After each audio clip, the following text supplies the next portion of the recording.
Direction l'Angleterre pour notre affiche du jour. Arsenal-Tottenham, c'est dimanche après-midi et les deux équipes sont toutes les deux candidates à la qualification pour la prochaine Ligue des Champions.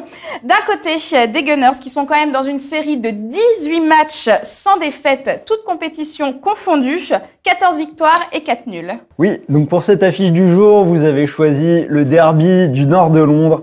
Donc la première chose que vous devez savoir avant tout, c'est que c'est deux équipes qui se détestent vraiment. Ensuite, la deuxième chose, donc c'est le 5e qui reçoit le 3e. Donc c'est un choc de haut de tableau en première ligue. En cas de victoire, les hommes d'Unai Emery peuvent revenir à la hauteur de leur adversaire du jour. Donc prenons les forces en présence.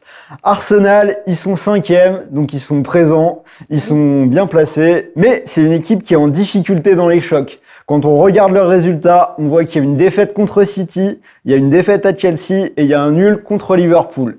Donc contre les équipes très fortes, il y a un point pris en 3 matchs. C'est quand même un peu délicat. Puis de toute façon, Arsenal, c'est une équipe qui historiquement a du mal dans les grosses affiches, donc on voit pas pourquoi ça changerait maintenant. Et les Spurs ont mis fin à la belle série d'invincibilité de Chelsea le week-end dernier en gagnant 3-1. Et cette semaine, ils viennent de gagner contre l'Inter en Ligue des Champions.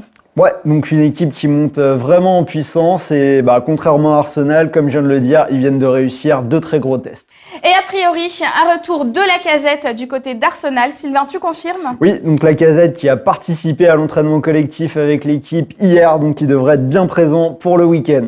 Pour le reste, on va partir sur une compo a priori plutôt classique côté Unai Emery. Donc Leno dans les buts, une défense à 4 avec Kolasinac, Holding, Mustafi et Bellerin à droite, un milieu de terrain à 3 avec Saka, Guendouzi, le français, qui sera sans doute présent au milieu de terrain, et Ozil, que Unai Emery avait sorti de l'équipe pour le match contre Bournemouth, mais qui sera sans doute revenu et la sanction ne devrait pas durer.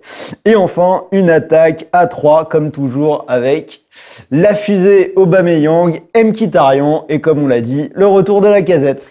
Et Tottenham pourra logiquement compter sur son serial buteur Harry Kane.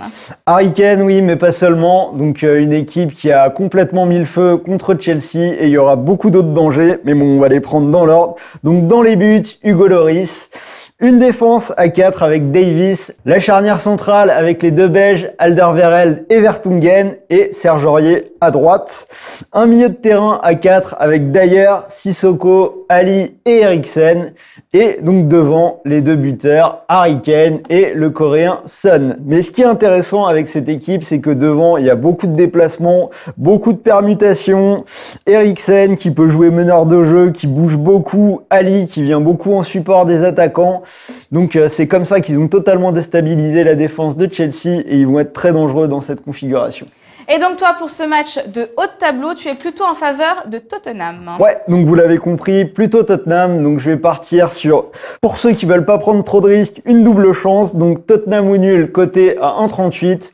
Pour ceux qui sont un peu plus audacieux, la victoire sèche des Spurs à 2,62 et un pari intéressant que j'ai trouvé, le moins de 2,5 buts qui est coté à 2,25. Donc souvent c'est un match où on attend des buts, mais comme je l'ai dit, c'est un derby, les deux équipes se détestent. Il y aura des coups et le moins de 2,5 buts est passé dans les 4 derniers matchs entre les deux équipes. Donc je pense que ce sera le cas cette fois encore.